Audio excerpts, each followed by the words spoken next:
The slap echoed through the ancestral hall like a gunshot. Gasps rippled across the long table.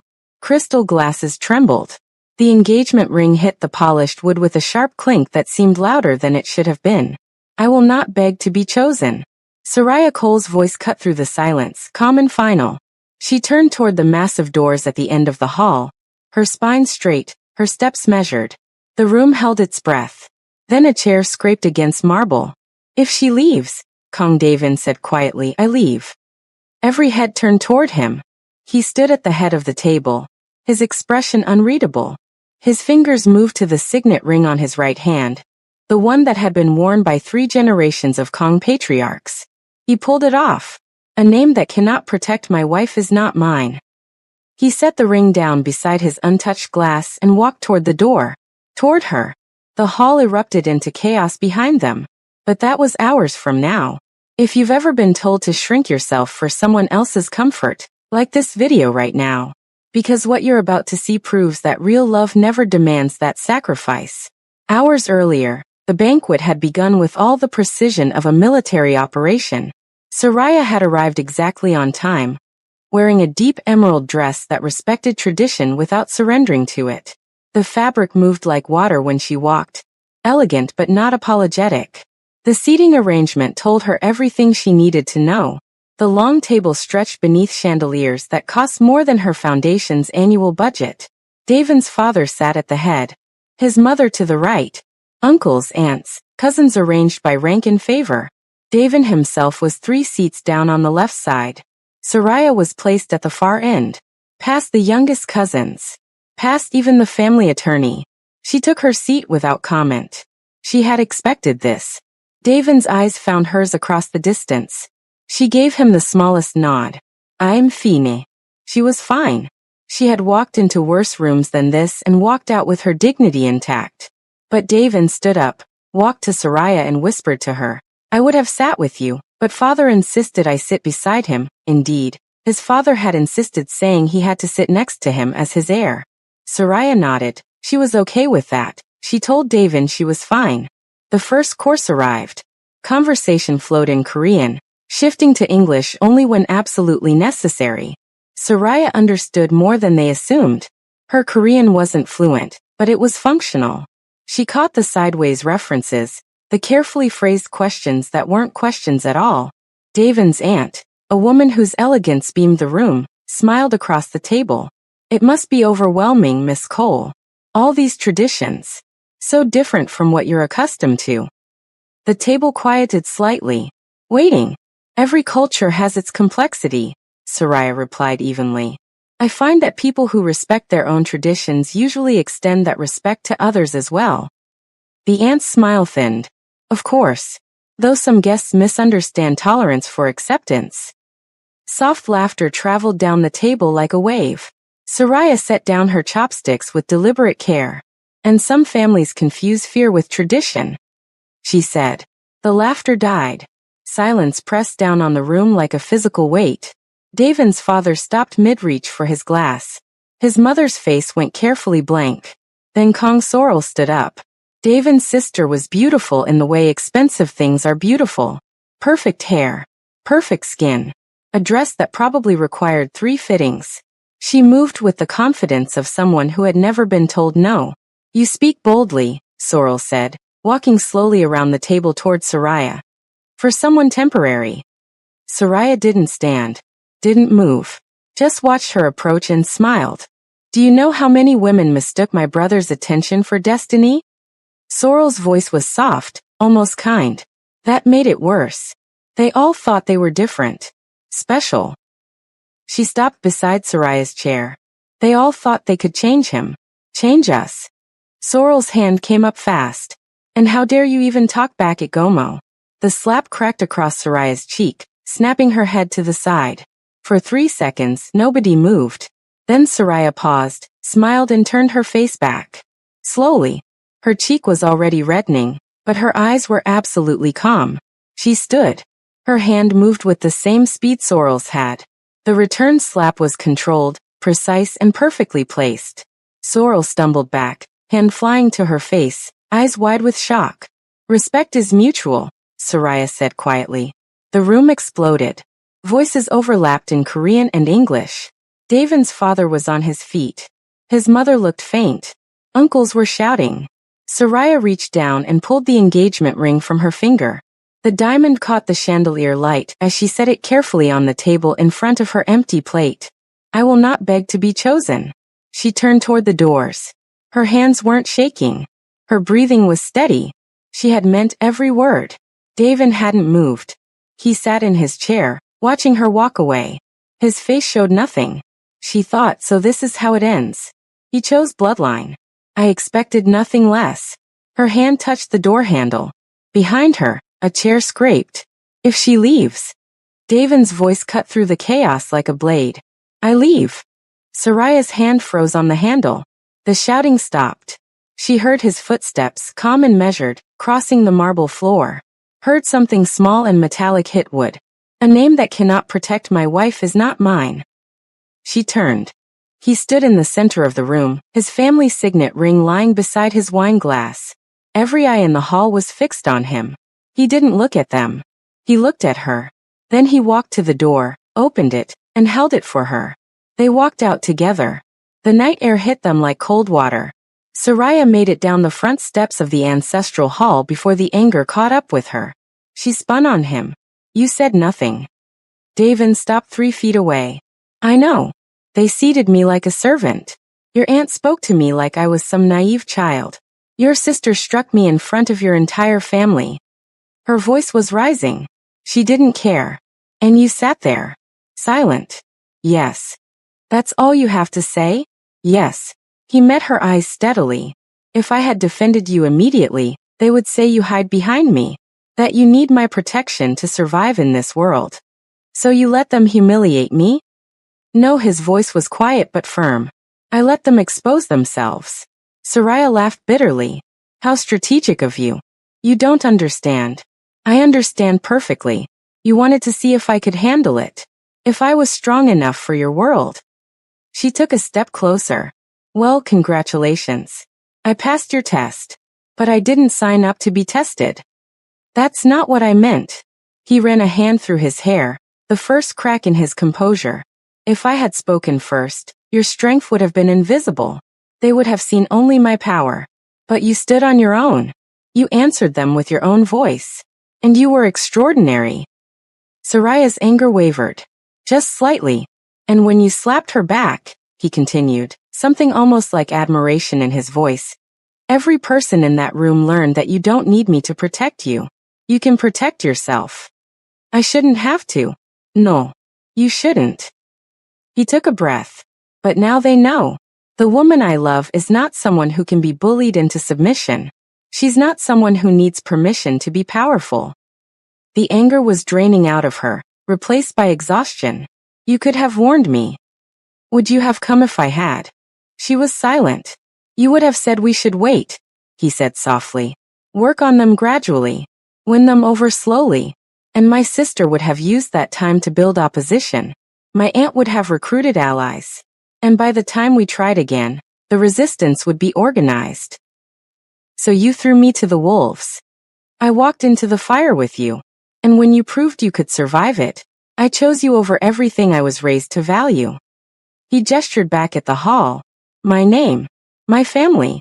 My inheritance. Soraya closed her eyes. She was tired. So tired. I need to think. I know. He didn't move closer, didn't try to touch her. I'll have a car take you home. I can get my own car. I know you can. I'm offering anyway. She looked at him for a long moment. This man who had just walked away from everything for her. This man who had also sat silent while his family tried to break her. Fine, she said finally. The car. He pulled out his phone, made a quiet call in Korean.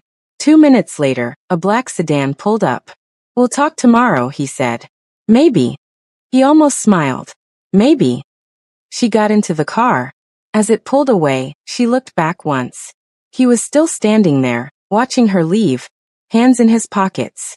Alone in front of his family's ancestral hall, having just renounced his birthright. For her. She turned away and let herself feel everything she'd been holding back. 3 months earlier, None of this had seemed remotely possible. Soraya had been in her office at the Foundation for Cultural Exchange, buried in grant applications, when her assistant knocked. "There's someone here to see you. He doesn't have an appointment, but he says it's about the Itaewon development project." Soraya looked up, irritated. "Tell whoever it is that we don't take meetings with developers. Our position on that project is public record." "I told him. He said he'd wait." "Then he'll be waiting a long time." But curiosity got the better of her. 20 minutes later, she went to the lobby. Kong Davin stood by the window, looking at the photos on the wall. Photos of students who'd received scholarships, families who'd gotten legal help with immigration paperwork, community events. He wore a suit that probably cost $5,000. No security, no assistant, just him. "You're wasting your time," Soraya said. "We're not changing our position." He turned. "I'm not here to change your position. I'm here to understand it." "You want to understand why displacing 300 immigrant families is wrong?" "I want to understand where I failed to see it." That stopped her. She studied him. "Who are you?" "Kong Davin. My company owns the development." She knew the name, of course. Everyone in Seoul knew the Kong family. Old money, political connections, the kind of power that didn't usually bother with explanations. "So you came personally?" "Would you have taken a meeting with my assistant?" "No." "Then I came personally." She crossed her arms. "We published a 20-page analysis of your project's impact. If you actually want to understand, read it." "I did. That's why I'm here." He gestured to her office. "May I have 10 minutes?" Against her better judgment, she gave him 15. He asked intelligent questions. He didn't make excuses. When she pointed out specific failures in the impact assessment, he took notes. Actual notes, in neat handwriting, in a leather notebook. "If you're wrong," he said when she finished, "I'll correct you. If I'm wrong, I'll correct it." Empty words are easy. "Yes. Which is why I'll prove it with actions." He stood. "Thank you for your time." He left. She expected intimidation after that. Legal threats.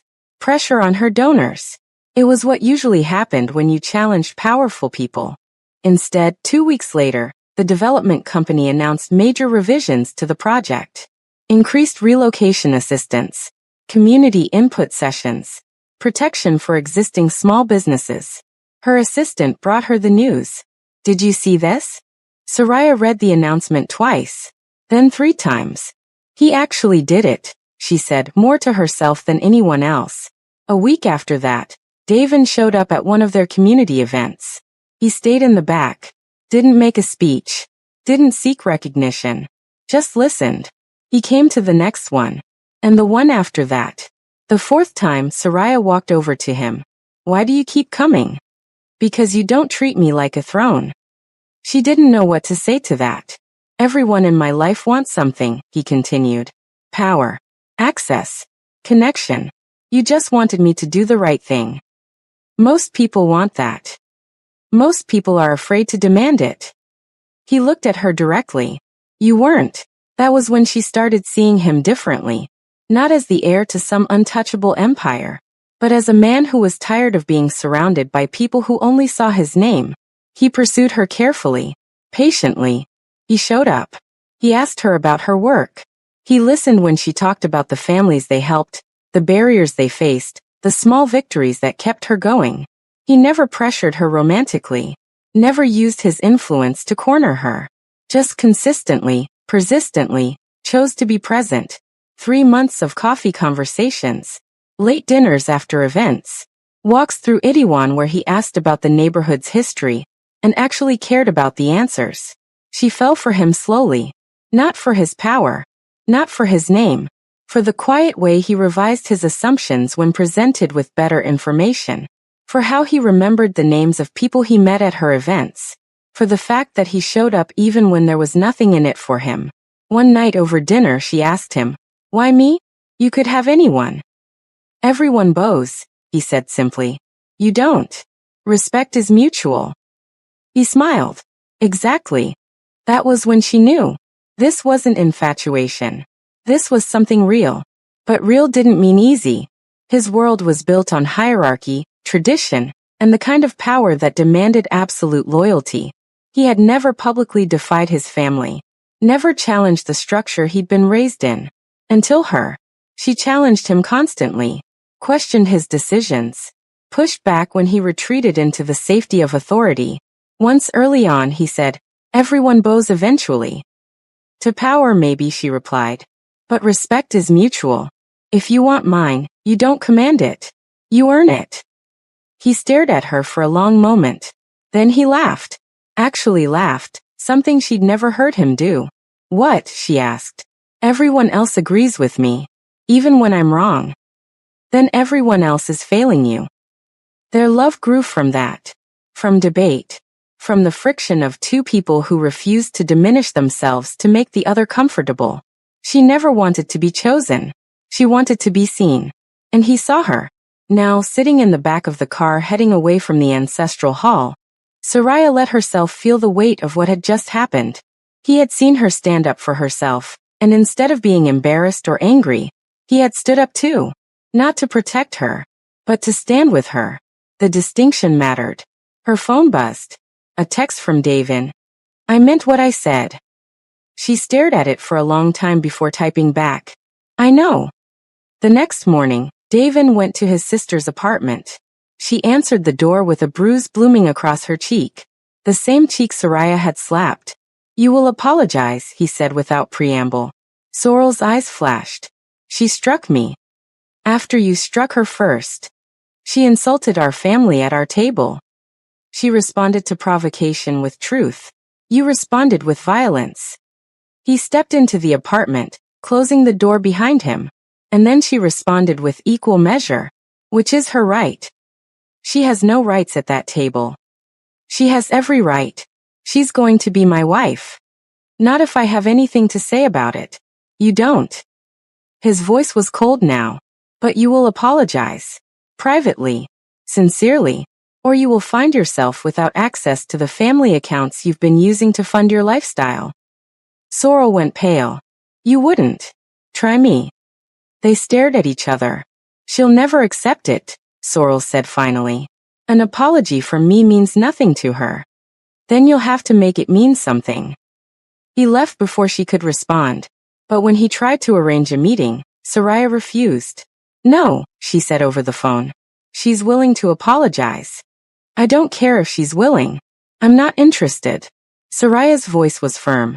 "If she cannot respect me freely, I don't need it forced from her. It's about reconciliation. It's about performance. She'll say sorry because you demanded it, and she'll resent me even more for forcing her hand. No thank you." "Then what do you want?" "Silence."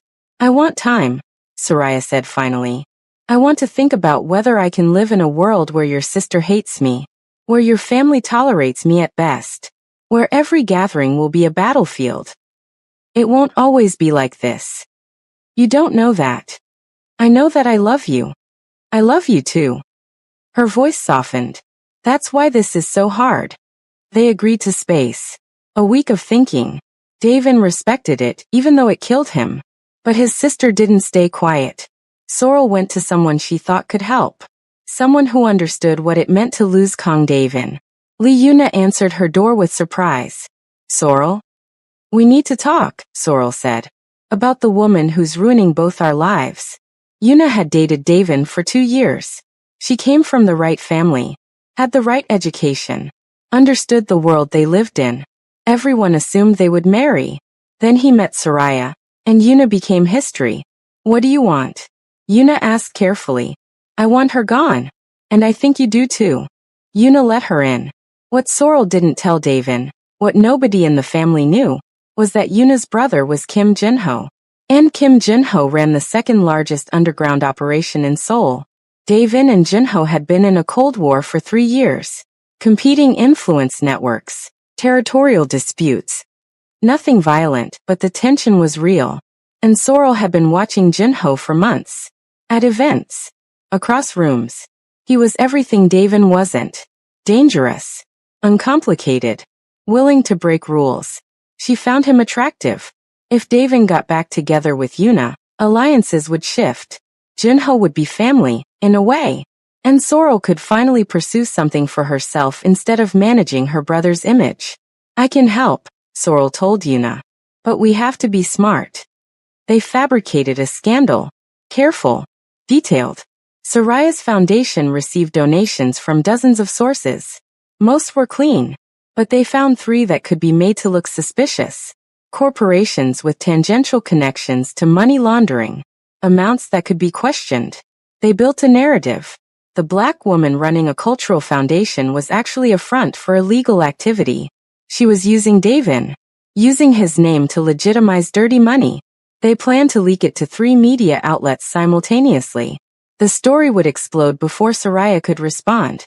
But they underestimated her. Soraya had built her foundation with the assumption that someone would eventually try to destroy it. She kept perfect records. Every donation sourced. Every expense documented. Third-party audits quarterly. When her attorney caught wind of unusual inquiries about the foundation's finances, she didn't wait. She called a press conference. It has come to my attention, Soraya said calmly, facing a room full of journalists, that there may be attempts to question the integrity of our funding sources. Rather than wait for speculation, I'm releasing 5 years of complete financial records. Every donor, every transaction, every audit. She posted it all online. Transparent, searchable, undeniable. The trap collapsed before it could spring. But Soraya's attorney was thorough. He traced the inquiries back, found the connections, and he brought the evidence to Davin. Davin sat in his office looking at the documents. Proof that his sister had coordinated with his ex-girlfriend. That they tried to destroy Soraya's reputation. And worse, that Sorrel had been in contact with Kim Junho, his rival. He felt something cold settle in his chest.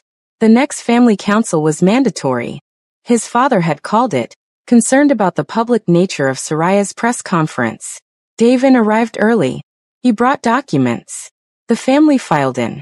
His father, his mother, uncles, aunts. Sorrel, looking nervous but defiant. This situation, his father began, requires discussion. The woman's very public display has brought attention to our family. She defended herself against a coordinated attack, Davin said quietly. An attack you have no proof of, an uncle interjected. Davin placed the folder on the table. I have significant proof. He laid it out. Call records, financial transfers, messages between Sorrel and Yuna, contact between Sorrel and Kim Junho. The room went silent. While you question her integrity, Davin said, his voice controlled but cold. My own sister negotiates with my opposition. His father's face went hard. Sorrel. She said nothing. The woman you accuse, Davin continued, has never betrayed me. She's never lied to me. She's never used my name for personal gain. She built everything she has with her own hands. He looked at his sister. Can you say the same about blood? Sorrel's face crumpled. You will cease all contact with Kim Junho, Davin said. You will make no public statements about Soraya. And your access to family financial privileges is suspended. Indefinitely. You can't, she started. I can. And I am. His father looked between them, then nodded slowly. Agreed. The power shift was complete. But Davin took no pleasure in it. 2 days later, Sorrel appeared at Soraya's office. No appointment. Just waiting in the lobby. Soraya's assistant looked uncertain. She says it's personal. Soraya considered refusing, but curiosity won. Send her in. Sorrel entered slowly. She looked smaller somehow. Tired. I came to apologize, she said without sitting down. Your brother demanded it. He did. But that's not why I'm here. Sorrel took a breath. I misjudged you. Soraya waited. I thought you were using him. That you saw power and wanted a piece of it. Sorrel's voice was quiet. I thought you would hurt him. And now I think you're the only person who doesn't want something from him. She met Soraya's eyes. And I think I tried to destroy something real because I was jealous. Soraya studied her, looking for lies, for performance. She saw only exhaustion and something like shame. Do better, Soraya said finally. Sorrel nodded. I will. She left. Soraya sat alone in her office for a long time after that. She called Dave in. Your sister came by. I didn't send her. I know. Soraya paused. I think I'm ready to talk. When? Tonight. They met on his balcony. The city spread out below them, millions of lights against the dark. I need to ask you something, Soraya said. And I need the truth. Always. That night at the banquet. Why did you really stay silent? Davin was quiet for a moment. Because I knew they would test you. And I knew you would stand. That's what you said before. It's still true. He turned to face her. But it's not complete. She waited. I wasn't choosing between you and them, he said slowly. I was letting them choose how small they wanted to be.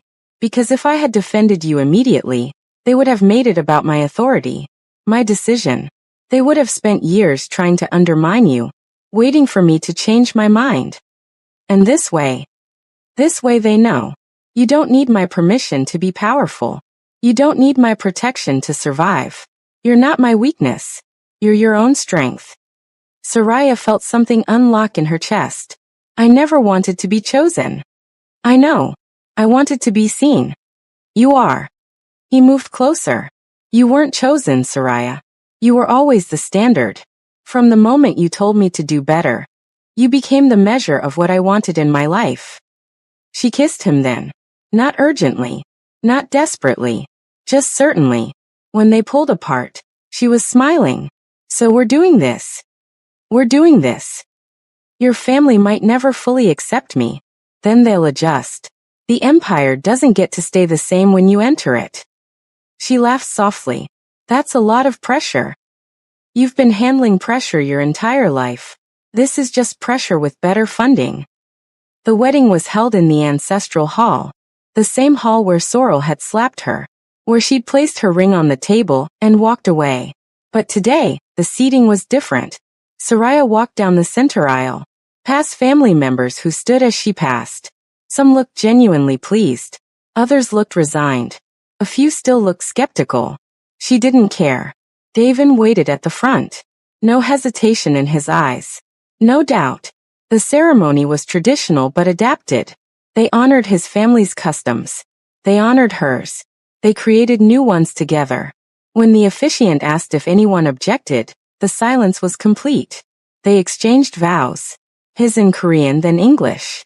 Hers in English, then Korean. She promised to challenge him. He promised to listen.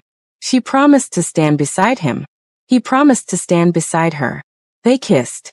The hall erupted in applause. Polite. Measured. But real. Outside, hidden among the trees that lined the ancestral hall's driveway, Liuna watched through tears. It should have been me, she whispered. It was never going to be you, her brother said behind her. Kim Junho stood with his hands in his pockets, watching the celebration through cold, calculating eyes. He pulled out a handkerchief and wiped his sister's tears with mechanical efficiency. He chose weakness, Junho said quietly. That makes him vulnerable. She's not weak. She's an opening. Everything he claimed not to care about, he just made the center of his world. He turned away from the hall. That's exploitable. Yuna looked at him. Inside the hall, Soraya and Davin stood together, accepting congratulations. She caught his eye across a conversation with his uncle. He smiled. Not the controlled expression he usually wore in public. A real smile. She smiled back. They weren't fighting for acceptance anymore. They weren't proving themselves. They were simply in love, surrounded by people who were learning to adjust. The empire did not accept her. It was adjusted. And that made all the difference. If you stayed until the end, you're my people. This is what real love looks like. Messy, complicated, but never asking you to be less than you are. Like this video if it resonated. Subscribe so you don't miss more thrilling stories like this. Comment and tell me. Have you ever been in a situation where you had to choose between love and self-respect? What did you do? And please, share this with someone who needs to remember their worth isn't negotiable.